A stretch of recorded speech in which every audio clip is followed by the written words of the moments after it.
चलो बच्चों, तो आज हम लोग हिंदी में थर्ड पोयम उसके क्वेश्चन आंसर समझे ना एक्सरसाइज के। हमारी थर्ड पोयम है कान्हा भय बस बांसुरी के। इनके कवि रसखान और साहित्य प्रकार सवैया। ठीक है ना, कवि रसखान की जो भी पद हैं श्री कृष्ण के लिए लिखे हुए उन सबको सवैया ही कहा जाता है। और यहाँ पर हमारे श्री कृष्ण के लिखे हुए, श्री कृष्ण के लिए लिखे हुए रसखान के दो पद है, कान्हा भय बस बांसुरी के। इस नाम के जो है वो दो पद यहाँ पर दिए गए हैं। आपको भी ध्यान है, हमने पोयम समझी थी जब, तो उसमें हमने समझा था कि भाई इसमें दो पद हैं, दो अलग अलग टॉपिक के ऊपर है, लेकिन दोनों पद में सेंटर में जो है वो श्री कृष्ण है। और दोनों पद यहाँ पर जो लिखे हुए हैं वो गोपियों के पॉइंट ऑफ व्यू से लिखे हुए हैं। ठीक है ना, जो गोकुल की गोपियां हैं, वृंदावन की गोपियां हैं, उनके पॉइंट ऑफ व्यू से ये दोनों पद लिखे हुए हैं।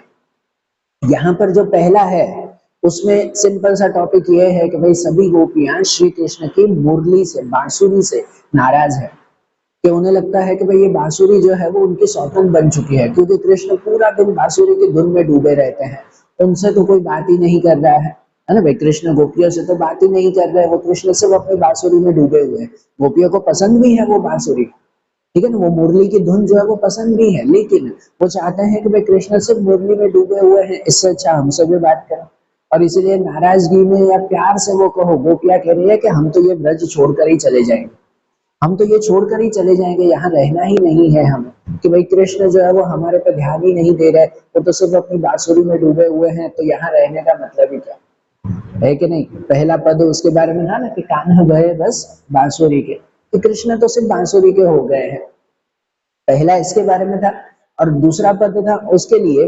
कि वो भी गोपियों के पॉइंट ऑफ व्यू से है, कि जहां पर ऐसे है कि भाई सभी गोपियां मिलकर कोई एक गोपी को तैयार कर रही है कृष्ण की तरह, और वो कृष्ण की तरह तैयार हो रहे हैं कि कृष्ण की तरह गले में गुंज की माला पहनेंगे, ऊपर जो है वो सिर पर मोर पंख लगाएंगे, कृष्ण की तरह ही जो है वो कपड़े पहनेंगे, वो कृष्ण की तरह ही जंगलों में, वन में जो है वो गोधन चराने के लिए जाएंगे। ये सब चीजें वो गोपियां श्री कृष्ण की तरह तैयार होना चाहती हैं। या तो ऐसे कहो कि भाई सभी गोपियां मिलकर कोई एक गोपी को कृष्ण की तरह तैयार करना चाहते हैं, इसीलिए कि भाई वो कृष्ण से इनडायरेक्टली उनके नजदीक रह सके।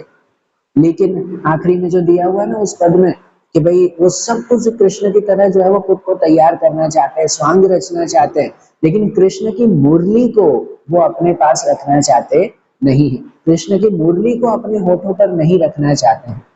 क्योंकि उन्हें इनडायरेक्टली डर है कि भाई कृष्ण की मुरली जो है वो अगर हमने होठों पे रख दी, कुछ गलती हो गई, कृष्ण हमसे नाराज हो गए, भाई मुरली बजाने में हमसे वैसे धुन न निकली, कृष्ण नाराज हो गए, और भविष्य में अगर कृष्ण ने मुरली बजाना ही छोड़ दिया तो हमारा क्या होगा। ठीक है ना, इनडायरेक्टली वो भी है। और दूसरा एक रीजन उनकी मुरली का ये भी कहा जाता है ना कि भाई गोपियां जो है वो उनकी मुरली से नाराज भी हैं, जो पहले पद में दिया हुआ है कि भाई कृष्ण तो सिर्फ मुरली में रचे रहते, वो तो हमारी सौतन की तरह है, तो उसे हम अपनी होठों पर क्यों रखें। तो वो कृष्ण की तरह तैयार जरूर होना चाहते हैं, पर मुरली को अपने होठों पर रखना चाहते नहीं है। ये दो सवैये है ना, दो पद इसमें दिए गए हैं कि नहीं। ठीक है, हमने समझा था, अभी मैंने शॉर्ट में समझाया, हमने ये पूरा समझा था उस वक्त, ना हो तो एक बार फिर से रीड कर लेना या समझ लेना उसे ध्यान से, और अब उसके हिसाब से हम लोग क्वेश्चन आंसर समझे। जब क्वेश्चन आंसर्स देखे टेक्स्ट बुक में क्या दिए गए हैं, तो क्वेश्चन आंसर्स में पहला है सही विकल्प चुनिए, कि पहला आपका जो एमसीक्यूज दिए गए हैं, 3 एमसीक्यू हैं, मैंने यहाँ एमसीक्यू लिखे नहीं है, तो आपकी टेक्स्ट बुक साथ में रखो, मैं उसमें से रीड कर रहा हूँ, ध्यान से समझना। सिंपल से 3 एमसीक्यू दिए गए हैं। पहला वही है कि कृष्ण किसके हो गए हैं, जो टाइटल ही है, ठीक है ना, पोयम का नाम ही जिसके ऊपर है कि कृष्ण किसके हो गए हैं, गोपी के, राधा के, बांसुरी के मोर पंख के। तो कृष्ण किसके हुए हैं, बांसुरी के। थर्ड ऑप्शन है ना कि कान्हा भय बस बांसुरी के, है कि नहीं। फिर सेकंड है कि गोपियां ब्रज छोड़कर क्यों भाग जाना चाहती है, कि गोपियां ब्रज छोड़कर ही चली जाना चाहती है, क्यों। तो ऑप्शन दिए गए ना कि ब्रज में गाय के रहने से,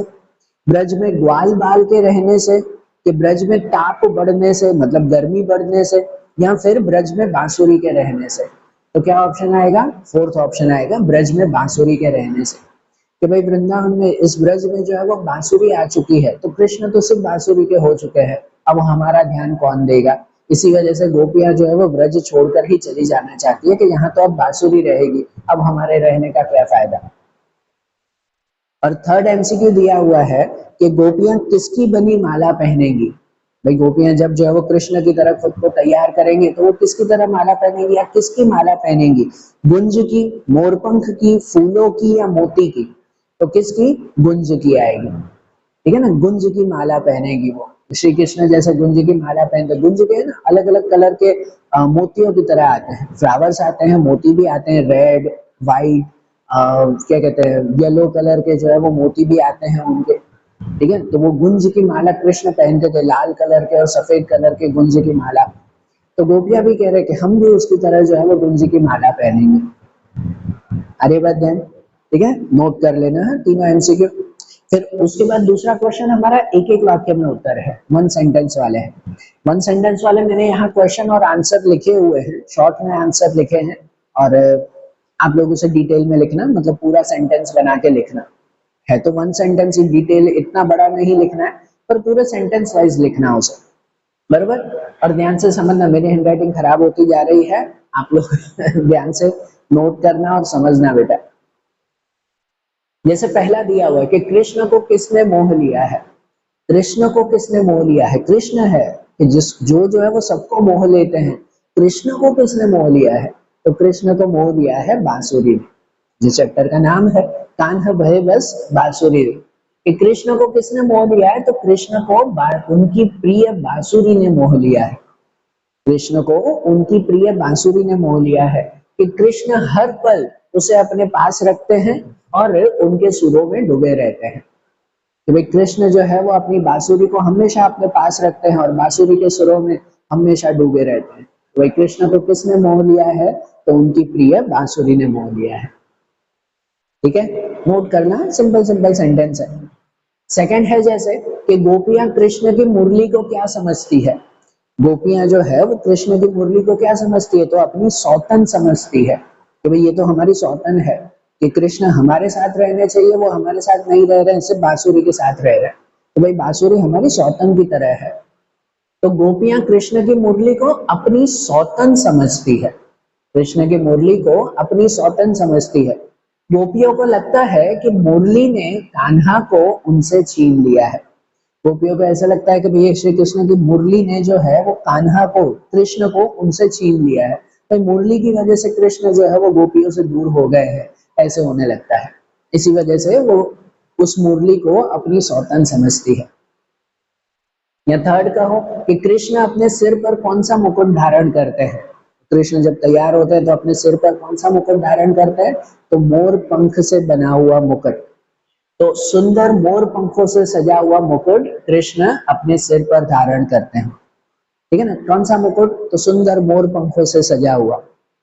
और कृष्ण के गले में किसकी माला पहनते थे, कृष्ण गले में कौन सी माला पहनते, तो गुंज की माला। एमसीक्यू में भी था ना कि कृष्ण अपने गले में गुंज की माला पहनते, लाल और सफेद कलर की बहुत सुंदर गुंज की माला वो पहनते थे। और फिफ्थ है कि किसके कहने पर गोपी कृष्ण का स्वांग कर रही है।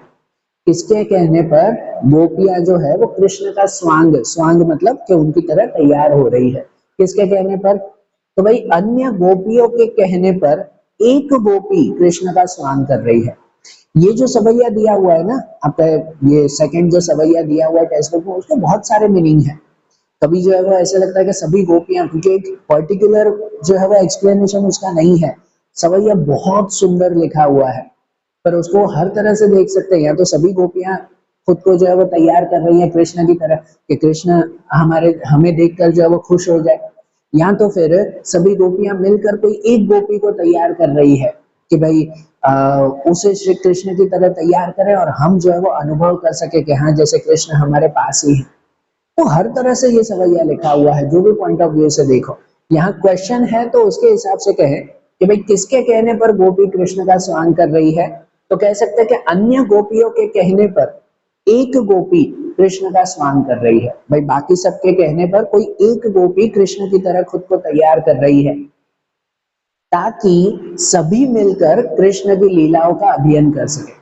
कि सभी गोपियां मिलकर कृष्ण के लीलाओं का अभिनय कर सके, जैसे कृष्ण जो है वो लीलाएं करते हैं तो वो खुद भी जो है वो लीलाएं देख सके और कर सके, इसी वजह से सभी गोपियां मिलकर कोई एक गोपी को कृष्ण की तरह तैयार कर रही है। बता रही है ध्यान? ठीक है, हाँ नोट कर लेना बेटा। ये पांचों क्वेश्चन सिंपल हैं, वन सेंटेंस के हैं, अच्छी तरह से नोट कर लो, तो फिर उसके बाद जो टू सेंटेंस वाले क्वेश्चन है वो भी साथ में देख ले। फिर उसके बाद का जैसे क्वेश्चन है कि प्रश्नों के 2-3 वाक्य में उत्तर लिखिए। अब वो टू सेंटेंस वाले हमारे क्वेश्चंस, तो अब उनमें भी मैंने यहाँ पर क्वेश्चन और आंसर शॉर्ट में लिखे हैं। अब डिटेलिंग लिखना, मैंने मेन पॉइंट्स लिखे हैं। हमेशा कहता हूँ कि ये पॉइंट आपके आंसर में इंक्लूड होने चाहिए तो परफेक्ट है, आगे पीछे की चीजें आपको बनाकर लिखनी है थोड़ी, ठीक है ना। फिर भले आप कोई भी बुक में से एक बार रीड कर लो तो उसके हिसाब से आप लोग लिख पाओगे, ये चीजें मेन इंक्लूड होनी चाहिए। तो अब ये 2-3 मार्क वाले क्वेश्चन अगर समझे तो जैसे पहला क्वेश्चन दिया हुआ है कि गोपियां कृष्ण का कौन सा स्वांग रचती है। गोपियां कृष्ण का कौन सा स्वांग मतलब किस तरह से जो है वो तैयार होना चाहती है। तो भाई गोपियां जो है वो कृष्ण का वैसा स्वांग रचना चाहती है कि जैसे कृष्ण वो जंगल में या वन में अगर कहो तो भाई गायों को चराने के लिए जाते थे, उस वक्त जो उनका स्वांग होता है वो स्वांग गोपियां खुद के लिए रचना चाहती है, मतलब उसकी तरह खुद को जो है वो तैयार करना चाहती है। तो भाई गोपियां जैसे कृष्ण गाय चराने जाते हैं वैसा स्वांग रचती है, बराबर ना, वैसे वो रचना चाहती है, वैसे वो रचती है, क्योंकि भाई गोपियां जो है वो कृष्ण को याद कर रही हैं और कृष्ण को याद करने के लिए सभी गोपियां मिलकर कोई एक गोपी को कह रही है कि तुम कृष्ण की तरह स्वांग रचो, तो जिससे हम जो है वो कृष्ण का अनुभव कर पाए। और कैसा स्वांग रचती है तो उसके लिए लिखेंगे ना तो भाई गोपियां सिर पर मोर पंख,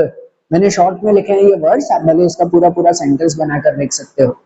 कि गोपियां जो है वो जैसे कृष्ण सिर पर मोर पंख का मुकुट पहनते थे तो उसी तरह से ये भी जो है वो सिर पर मोर पंख का मुकुट पहनना चाहते हैं। कृष्ण जैसे गले में गुंज की माला पहनते, गले में सुंदर लाल और सफेद कलर के गुंज की माला पहनते, गोपियां भी अपने गले में गुंज की माला पहनना चाहती हैं। कि कंधों पर पीला पीताम्बर, कृष्ण जब गाय चराने के लिए जाते थे तो अपने कंधों पर पीला पीताम्बर पीले कलर का वस्त्र रखते थे, गोपियां भी उसी तरह से वो पीला वस्त्र रखना चाहती हैं और हाथ में छोटी सी लाठी लेना चाहती है ना, कि कृष्ण जैसे हाथ में छोटी सी लाठी लेकर गाय चराने जाते और गोपियां भी खुद को वैसे ही तैयार करती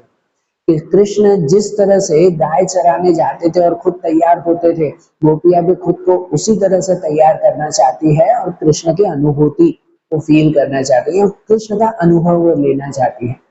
कि कृष्ण तो अभी नहीं है लेकिन गोपियां जो है वो कृष्ण को याद कर रही है और खुद को उसकी तरह जो है वो तैयार करके कृष्ण का अनुभव लेना चाहते हैं, बरोबर। तो ऐसे लिख सकते हैं ना पूरा आंसर, ध्यान देना ये मेन पॉइंट है, आगे पीछे जो मैंने बातें बताई वो आप लोग लिख सकते हो उसको, पक्का। चलो फिर सेकंड क्वेश्चन है कि गोपियां कृष्ण की बांसुरी को अपने होठों पर क्यों नहीं रखना चाहती। जो है ना कि भाई कृष्ण की तरह वो स्वांग रचना चाहती है लेकिन बांसुरी को अपने होठों पर नहीं रखना चाहती है, क्यों। तो ऐसे तो इसमें दो रीजन आते हैं, पर जो हमारी पोयम का है यहाँ जो इसमें डिस्क्रिप्शन है उसके हिसाब से एक मेन रीजन है कि पोयम का नाम है ना कि कान्हा भये बस बांसुरी के, कि कृष्ण जो है वो बांसुरी के ही हो गए हैं और गोपियां बांसुरी को अपनी सौतन मानती है और इसी वजह से वो उसकी बांसुरी को अपने होठों पर रखना चाहती नहीं है कि भाई ये तो हमारी सौतन की तरह है ना, एक जेलेसी होती है तो उस जेलेसी की वजह से वो बांसुरी नहीं उठाना चाहती, ये एक रीजन है। दूसरा रीजन तो एक्चुअली वो भी है कि भाई गोपियों को डर है कि हमने बांसुरी उठाई और अगर बांसुरी में कुछ गलत धुन निकली या हमसे सही नहीं हुआ और कृष्ण नाराज हो गए तो फिर इसी वजह से भी वो बांसुरी नहीं उठाना चाहती है कि वो कृष्ण जैसे बांसुरी बजाते हैं हम कहाँ बजा पाएंगे, है कि नहीं, इसकी वजह से भी। पर ठीक है कि वो रीजन अगर ना लिखो तो एक मेन रीजन जो पोयम का है फिलहाल इस चैप्टर में है उसकी तरह लिख सकते हो कि गोपियां बांसुरी को अपनी सौतन मानती है इसके लिए। तो भाई गोपियां कृष्ण की बांसुरी को अपने होठों पर क्यों नहीं रखना चाहती, तो कृष्ण बांसुरी की वजह से गोपियों पर ध्यान नहीं देते, कि गोपियों को ऐसा लगता है, मैंने ये शॉर्ट में सेंटेंस लिखा है पूरा लिखना, कि गोपियों को ऐसा लगता है कि भाई कृष्ण जो है वो पूरा दिन अपनी बांसुरी की धुन में डूबे रहते हैं और उस बांसुरी की वजह से अब कृष्ण गोपियों के ऊपर ध्यान दे रहे नहीं है, कि गोपियां बांसुरी को अपनी सौतन मानती है, कि गोपियां जो है वो बांसुरी को अपनी सौतन मानने लगी है कि कृष्ण सिर्फ अब बांसुरी के लिए ही उनका ध्यान रहता है, हमारे लिए तो उनका कोई ध्यान है ही नहीं। और इसी वजह से, इसीलिए सोतिया डाह के कारण, ये वर्ड लिखना बेटा आपके मार्क्स पूरे आएंगे। तो सोतिया डाह के कारण गोपियां कृष्ण की बांसुरी को अपने होठों पर नहीं रखना चाहती, ठीक है ना, इसलिए सोतिया डाह। सोतिया डाह मतलब कहते हैं कि एक सौतन के लिए जेलेसी, सौतन के लिए जैसे जेलेसी होती है, तो उस जेलेसी की वजह से सोतिया डाह वही कहते हैं, तो सौतन के लिए होने वाली जेलेसी, तो उस जेलेसी की वजह से गोपियां कृष्ण की बांसुरी को अपने होठों पर रखना चाहती नहीं। पक्का, ठीक है ना, ये पॉइंट्स खास नोट कर लेना बेटा। फिर जैसे तीसरा क्वेश्चन भी है वैसे ही कि गोपियां ब्रज से क्यों भाग जाना चाहती हैं, जो हमारा पहला सवैया दिया हुआ है उसके हिसाब से कि गोपियां क्यों ब्रज से चली जाना चाहती है, तो इसमें भी वही रीजन है कि कृष्ण अब सिर्फ अपनी बांसुरी के ऊपर ध्यान देते हैं, गोपियों के ऊपर अब उनका ध्यान है ही नहीं, और इसकी वजह से अब गोपियों को यहाँ ब्रज में रहना अपमान लगता है, ठीक है ना, उन्हें जो है वो ऐसा लगता है कि जैसे हमारा कोई मान ही नहीं, हमारी रिस्पेक्ट ही चली गई है, अब कृष्ण सिर्फ अपनी बांसुरी में लगे रहते हैं, तो कहते हैं कि भाई ऐसे ब्रज में रहने का मतलब ही क्या, कि जहां पर जो है वो कृष्ण हम पे ध्यान ही नहीं दे रहे, तो इसलिए वो ब्रज छोड़कर चले जाना चाहती है। तो वही गोपियों को लगता है कि कृष्ण केवल अब बांसुरी से ही प्रेम करते हैं, तो गोपियों को अब ऐसा लगता है कि कृष्ण पूरा दिन बांसुरी के सुर में डूबे रहते हैं और कृष्ण सिर्फ अब बांसुरी से ही प्रेम करते हैं। बांसुरी की वजह से गोपियों को ईर्ष्या होती है, और कृष्ण का बांसुरी के लिए ऐसा प्रेम देखकर गोपियों को जो है वो ईर्ष्या होती है, वो बांसुरी को अपनी सौतन मानने लगती है, तो भाई कृष्ण सिर्फ बांसुरी पे ध्यान देंगे तो हम पे ध्यान कौन देगा, ठीक है ना, तो गोपियों को ईर्ष्या होने लगती है, जेलसी होने लगती है। यदि कृष्ण के हृदय में अब उनके लिए कोई स्थान ही नहीं, तो ऐसे ब्रज में रहना उन्हें अपमान लगता है। अब गोपियों को ऐसा लगता है कि अगर कृष्ण के हृदय में अब उनके लिए कोई स्थान ही नहीं है, कि कृष्ण के दिल में अब गोपियों की जगह ही नहीं है, तो ऐसे ब्रज में रहना तो उनके लिए अपमान की तरह है, तो ये तो अपमान हो गया हमारा कि भाई ऐसी जगह रहने का मतलब ही क्या, कि जहां पर जो है वो कृष्ण हम पे ध्यान ही नहीं दे रहे, और इसी वजह से वो अब ब्रज से भाग जाना चाहती है। सभी गोपियां कह रही है कि भाई चलो इस ब्रज से जो है वो भाग जाते हैं, मतलब ही क्या है इस ब्रज में रहने का, कि जहां पर कृष्ण हम पे ध्यान ही नहीं दे रहे। आ रही है ना बात ध्यान, पक्का ना, हाँ चलो नोट कर लेना, तो तीनों आंसर अच्छी तरह से नोट कर लो, फिर उसके बाद जो लॉन्ग क्वेश्चंस है ना, चलो वो लॉन्ग क्वेश्चन फिर समझते हैं हम लोग। देखो फिर जैसे ये लॉन्ग क्वेश्चंस दिए गए हैं, क्वेश्चन नंबर 4 है, प्रश्नों के 4-5 वाक्य में उत्तर लिखिए। अच्छा अब देखो मैंने यहाँ पर सिर्फ क्वेश्चन लिखे हुए हैं, आंसर नहीं लिखे हैं, क्योंकि चारों क्वेश्चन में ऑलमोस्ट जो है वो आंसर सेम है, तो मैं आपको ओरली बता रहा हूँ, और सेम आंसर है जो हमने 2-3 मार्क्स में लिखे थे वैसे के वैसे ही, ठीक है ना, क्योंकि पोएम में कोई ज्यादा पॉइंट नहीं है, जो दोनों सवैये हैं उसमें सिंपल से पॉइंट है कि पहले सवैये में जैसे दिया हुआ है कि भाई गोपियां कृष्ण की बांसुरी को अपनी सौतन मानती है, ठीक है ना, उसके बारे में ही लिखना है हमें, और सेकंड में वो कृष्ण की तरह स्वांग रचना चाहती है उसके बारे में, दोनों के ही सेम पॉइंट ऑलमोस्ट सब में रिपीट हो रहे हैं, तो मैं बता रहा हूँ, आप लोग खाली ध्यान से सुनना, एक बार समझ लेना, फिर आप कोई भी बुक में से पढ़ोगे ना आपको इजीली ध्यान में आ जाएगा, ठीक है, तो ध्यान से सुनना। मैंने आज यहाँ पर आंसर नहीं लिखे हैं, इंट्रोडक्शन लिखा है, ऊपर इंट्रोडक्शन मैंने लिखा है कि चारों आंसर में लॉन्ग क्वेश्चंस हैं, शॉर्ट में जरूर नहीं है, लेकिन लॉन्ग क्वेश्चन में चारों में से कुछ भी पूछे ये इंट्रोडक्शन लिख सकते हैं, और उसके बाद मेन आंसर हम लोग स्टार्ट कर सकते हैं, और कोई बड़े आंसर है नहीं इसमें, ठीक है, तो देखो इंट्रोडक्शन पहले मैं समझा दे रहा हूँ कि कोई भी लॉन्ग क्वेश्चन पूछे तो उसमें स्टार्टिंग में ये लिखना कि कान्हा भये बस बांसुरी के सवैये में रसखान ने बहुत भावनात्मक तरीके से गोपियों का कृष्ण के लिए अपना प्रेम दर्शाया है, कि भाई कान्हा भये बस बांसुरी के ये जो सवैये हैं, इस सवैये में रसखान ने बहुत भावनात्मक तरीके से, भावनात्मक मतलब बहुत इमोशनल वे में, बहुत फीलिंगफुली, इस तरीके से गोपियों का कृष्ण के लिए अपना प्रेम दर्शाया है, और गोपियों की नाराजगी में भी कृष्ण के लिए उनका प्रेम बहुत सुंदर तरीके से रचा हुआ है, कि गोपियों की नाराजगी में भी, गोपियां नाराज भी हैं लेकिन फिर भी उनकी नाराजगी में भी कृष्ण के लिए उनका प्रेम वो बहुत सुंदर तरीके से इसमें दर्शाया हुआ है, रचा हुआ है, ठीक है, तो कोई भी आपका ये क्वेश्चन पूछे तो उसमें स्टार्टिंग में ये इंट्रोडक्शन लिख देना, और फिर मेन आंसर स्टार्ट करना आप लोग। जैसे पहला दिया हुआ है कि गोपियां कृष्ण की मुरली को अपनी सौत क्यों समझती हैं, कि कृष्ण की मुरली को क्यों अपनी सौत, अपनी सौतन समझती हैं, तो पता है ना, जो पहला हमारा सवैया है वो पूरा सवैया हमें यहाँ पर लिखना है कि कृष्ण की मुरली को क्यों अपनी सौत समझती है। तो स्टार्टिंग में तो ये इंट्रोडक्शन लिखेंगे और उसके बाद पूरा पॉइंट लिखेंगे कि भाई गोपियां कृष्ण से बहुत प्यार करती हैं और गोपियां ये चाहती हैं कि कृष्ण हर दम उनके साथ रहे। देखो मैं पूरा आंसर बोल रहा हूँ, ध्यान से सुनना भाई, ठीक है। चलो फिर से कि गोपियां क्यों कृष्ण की मुरली को अपनी सौत समझती है। तो गोपियां कृष्ण से बहुत प्यार करती हैं और गोपियों की इच्छा है कि कृष्ण हमेशा जो है वो उनके पास रहे, उनके निकट रहे। लेकिन कृष्ण जो है वो सिर्फ अपनी बांसुरी के निकट रहते हैं कि भाई कृष्ण ने जो है वो सबका मन मोह लिया है, पर बांसुरी ने वो कृष्ण का मन मोह लिया है कि कृष्ण सिर्फ अपनी बांसुरी बजाने में और उनके सुरों में जो है वो उनके सुरों में डूबे रहते हैं हमेशा। कि जिस तरह से एक पत्नी अपने पति को कोई दूसरी स्त्री के साथ देखकर जलन जो है वो अनुभव करती है, उसी तरह से गोपियां कृष्ण को मुरली के साथ देखकर वही जलन अनुभव करती है। ये सेंटेंस लिख सकते हो आप अच्छी तरह से कि जिस तरह से एक पत्नी अपने पति को दूसरी स्त्री के साथ देखकर जलन अनुभव करती है, उसी तरह से गोपियां भी कृष्ण की मुरली को कृष्ण को मुरली के साथ देखकर वो इस तरह की जलन अनुभव करती है और इसी वजह से वो मुरली को अपनी सौत मानती है ना। क्यों सौत समझती है, वो मुरली को इसलिए सौत समझती है। गोपियों की इच्छा है कि कृष्ण हमेशा उनके साथ रहे, लेकिन कृष्ण जो है वो सिर्फ उनकी बांसुरी में डूबे रहते हैं और उनके ऊपर ध्यान ही नहीं रहता। और गोपियों को तो कभी कभी यह भी अनुभव लगता है या कभी कभी ये भी फील होता है कि भाई यहाँ ब्रज में अब रहने का मतलब ही क्या है, यहाँ ब्रज में रहना उन्हें जो है वो अपमान की तरह लगता है कि कृष्ण उनके ऊपर ध्यान ही नहीं दे रहे हैं, तो वो ब्रज में रहने का मतलब भी क्या है। इससे अच्छा तो ये ब्रज छोड़कर चले ही जाएं कि कृष्ण जो है वो सिर्फ अपनी बांसुरी के साथ रहे ना, वही ठीक है। अब हमारा यहाँ रहने का मतलब ही क्या। कि जैसे अगर घर में कोई सौत आ जाती हो तो वहां पत्नी के रहने का कोई अर्थ नहीं होता, उसी तरह से अब कृष्ण के जीवन में मुरली बज चुकी है,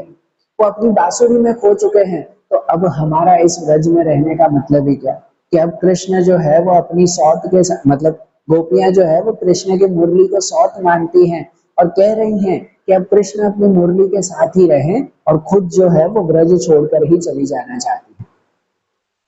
बरोबर, यही पॉइंट एक्सप्लेन करेंगे ना कि भाई कृष्ण की मुरली को क्यों अपनी सौत समझ रहे हैं। तो इसीलिए पॉइंट सिंपल सा है कि कृष्ण अब सिर्फ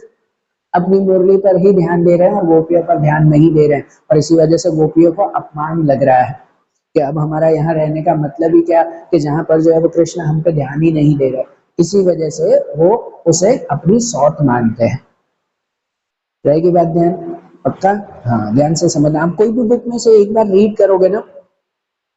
तो आपको ध्यान में आ जाएगा कि भाई इसमें क्या लिखना है। फिर जैसे दूसरा पॉइंट भी है कि कृष्ण के वियोग में गोपियां किसका स्वांग रचेगी और क्यों। तो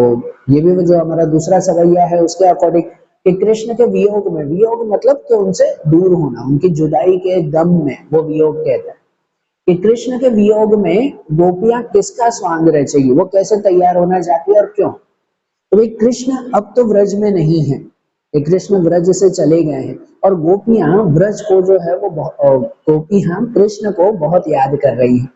लेकिन अब कृष्ण तो फिर से आने नहीं वाले हैं और इसी वजह से गोपियां, सभी गोपियों ने मिलकर जो है वो ये नक्की किया कि हम एक गोपी को कृष्ण की तरह जो है वो तैयार करेंगे। ऐसे भी लिख सकते हो कि भाई सभी गोपियां खुद कृष्ण की तरह जो है वो तैयार होना चाहती हैं और कृष्ण का अनुभव लेना चाहती हैं कि कृष्ण तो यहाँ पर नहीं है, पर कम से कम कृष्ण का रूप ही अगर वो धारण कर ले तो कृष्ण का अनुभव तो होगा कि हाँ कृष्ण यहाँ पर है कि नहीं। और कृष्ण का वो कौन सा रूप लेना चाहते हैं, तो भाई गोपियां कृष्ण का वह रूप लेना चाहते हैं कि जब कृष्ण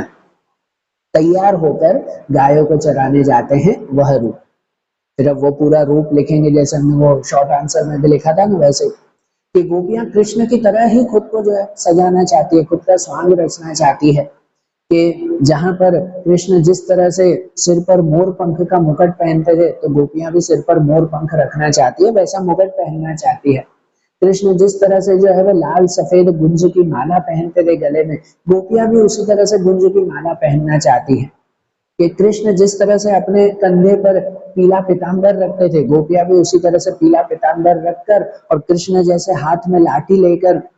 जंगल में जो है वो गाय चराने जाते हैं, तो गोपियां भी हाथ में लाठी लेकर जंगल में गाय चराने के लिए जाना चाहती हैं। जिस तरह से कृष्ण रहते थे उसी तरह से गोपियां भी वही स्वांग रचकर रहना चाहती है कि जिससे वो कृष्ण के अनुभव ले सके। कि कृष्ण तो यहाँ पर नहीं है, कम से कम कृष्ण का रूप लेकर वो फील तो कर पाएंगे कि हाँ भाई कृष्ण हमारे आसपास ही है। उन्हें कम से कम ये लगेगा कि कृष्ण हमारे आसपास है, और इसी वजह से वो कृष्ण की तरह जो है वो खुद का स्वांग रचना चाहती है। अरे बात ध्यान,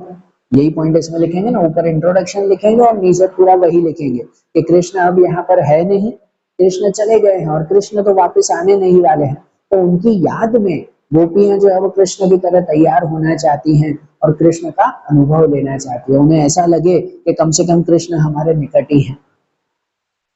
अरे ना ध्यान, नोट कर लेना बेटा अच्छी तरह से, और सिंपल एक बार रीड करोगे ध्यान में आ जाएगा आपको। अब थर्ड भी वही है कि गोपियां बांसुरी से क्यों ईर्ष्या करती है, रसखान के दोनों सवैयों के आधार पर उत्तर दीजिए। मतलब वही जो पूरे के अकॉर्डिंग हमें लिखना है कि गोपियां कृष्ण की बांसुरी से क्यों ईर्ष्या करती है, क्यों जेलेसी करती है। तो जो पहले में लिखा था ना वो पूरा का पूरा इसमें लिख सकते हो, एग्जैक्ट आंसर लिख सकते हो तो भी ठीक है, बराबर ना, सही में लिख सकते हैं। जैसे पहले में लिखा था कि मुरली को क्यों अपनी सौत समझती है, वही यहाँ पर भी आएगा,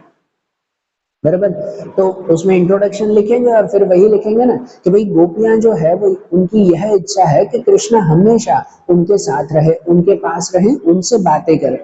लेकिन कृष्ण जो है वो अपनी मुरली में डूबे हुए हैं, उनके सुरों में डूबे हुए हैं, और इसी वजह से वो गोपियों पर बिल्कुल भी ध्यान नहीं दे रहे हैं। जिस तरह से कि एक पत्नी को, जो पहले बताया ना वही सेंटेंस, कि जिस तरह से एक पत्नी अपने पति को दूसरी स्त्री के साथ देखकर जलन अनुभव करती है, ईर्ष्या अनुभव करती है, उसी तरह से गोपियों को भी कृष्ण को मुरली के साथ, बांसुरी के साथ देखकर ईर्ष्या अनुभव होती है।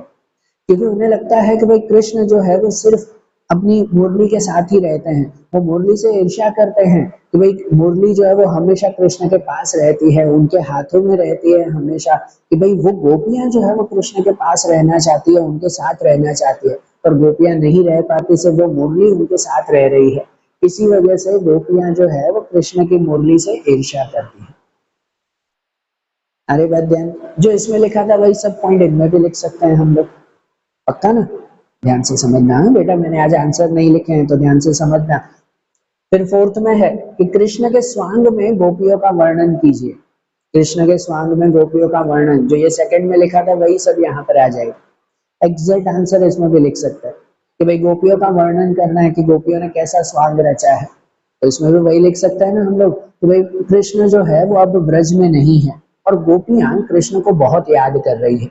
अब कृष्ण तो ब्रज में फिर से नहीं आ सकते, इसी वजह से गोपियां जो है वो खुद कृष्ण का स्वांग रच रही है और कृष्ण का अनुभव पाना चाहती है कि कृष्ण तो यहाँ नहीं आएंगे, कम से कम खुद कृष्ण की तरह बनेंगे तो उन्हें कृष्ण का अनुभव लगेगा। इसी वजह से सभी गोपियां मिलकर कोई एक गोपी को कह रही है कि तुम कृष्ण की तरह स्वांग रचो, तो हमें भी लगे कि हाँ कृष्ण हमारे पास में है, ठीक है ना, उनका अनुभव ले सके। और वो कृष्ण की तरह जो है वो अपना स्वांग रच रही है। कैसे, वही पूरा लिखेंगे हम लोग कि कृष्ण जैसे सिर पर मोर पंख का मुकुट पहनते थे, गोपियां भी वही मुकुट पहनना चाहती है। कि कृष्ण जिस तरह से गले में गुंज की माला पहनते लाल और सफेद रंग की, उसी तरह से गोपियां भी जो है वो गले में गुंज की माला पहनना चाहती है। कृष्ण जिस तरह से जो है वो पीताम्बर धारण करते अपने कंधों पर, गोपियां भी उसी तरह से रखना चाहती है। और कृष्ण जैसे हाथ में लाठी लेकर गाय चराने जाते, गोपियां भी वैसे ही गाय चराने जाना चाहती है। लेकिन वो हर कुछ कृष्ण की तरह ही जो है वो तैयार करेगी, लेकिन कृष्ण जैसे मुरली को धारण करते हैं, गोपियां मुरली धारण करेगी नहीं, क्योंकि गोपियों को जो है वो कृष्ण की मुरली से ईर्ष्या होती है, उन्हें जलन होती है, वो मुरली को अपनी सौत समझती है। इसी वजह से वो सब कुछ कृष्ण की तरह तैयार करेगी खुद को, लेकिन कृष्ण की मुरली वो खुद धारण कर पाएंगी नहीं। अरे बात ध्यान रहेगा ना, ध्यान ऐसे सिंपल। हाँ, तो ये ध्यान से समझना बेटा, चारों आंसर बहुत सिंपल है, आप एक एक बार रीड कर लेना, पक्का ध्यान में आ जाएगा। नहीं भी ध्यान में है तो मुझे बता, कुछ ट्राई करते हैं, पक्का। चलो ठीक है, तो आज जैसे हमने ये थर्ड पोयम उसके क्वेश्चन आंसर्स वगैरह समझे, अब वैसे ही जो आगे के चैप्टर, आगे की पोयम्स है उसके क्वेश्चन आंसर्स अब हम लोग नेक्स्ट वीडियोस में देखेंगे। ओके, चलो, थैंक यू।